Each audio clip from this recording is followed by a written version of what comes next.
vertébrale? La rédaction 8 mai 2020. La presse ivoirienne a-t-elle encore une colonne vertébrale pour rester debout, sans fléchir? La réponse appartient à ces animateurs qui, en dehors des célébrations, semblent avoir désormais d'autres chats à fouetter. Le mercredi 6 mai 2020, Claude Dassé, journaliste à l'Intelligent d'Abidjan, a passé un sale quart d'heure à la Maka, prison civile d'Abidjan. Parti, sur rendez-vous, pour enquêter sur les extorsions de fonds qu'opèrent les gardes pénitentiaires sur les prisonniers, il a été séquestré durant des heures avant d'être remis en liberté. 72 heures après cet incident fâcheux, c'est le silence de cimetière, distrait ici et là par les réactions de colère et de désapprobation de citoyens ou de l'ONG Reporters sans frontières. Aux dernières nouvelles, ni la direction de l'entreprise qui l'emploie ni les fêtières de la profession, UNGESI et OLP, ni l'OLP, structure d'autorégulation, ni les syndicats dont le SYNAPSI n'ont produit aucun communiqué ni d'indignation ni de protestation.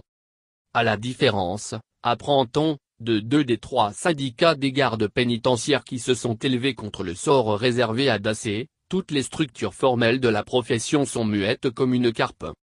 Chacune observe la posture du singe de la gravure, personne n'a rien vu, n'a rien entendu et ne dit rien. Tout le monde paraît tétanisé, laissant alors Claude Dassé, secrétaire de l'UNGESI chargé des affaires syndicales, livré à lui-même et seul face au sévice de Koné Kassoum dit la machine. Cette évolution traduit éloquemment que le ver est dans le fruit. C'est le drame de la presse ivoirienne qui sacrifie, pour des raisons politiciennes, les intérêts de ses membres. Car nul ne peut oublier la trace indélébile laissée hier par des journalistes ivoiriens, tous bords et toutes lignes éditoriales confondues, sous le pouvoir de la junte militaire. Le jeudi 21 septembre 2000, comme un seul homme, ils ont observé, à l'unanimité, une journée presse morte. Pourquoi?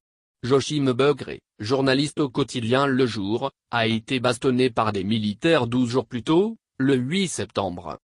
À l'issue d'une courageuse marche de protestation contre la délinquance militaire, ils ont déposé une motion de protestation dans les mains du général Guéhi Robert, chef de la junte militaire. Beaucoup d'eau a coulé sous les nombreux ponts ivoiriens. Le temps qui était le temps n'est plus le temps qui est le temps. Il est coagulé et on ne sait plus où aller, a dit le vieux Ménécré.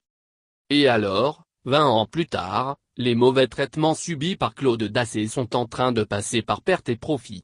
Devant le silence gêné ou assumé des uns et des autres.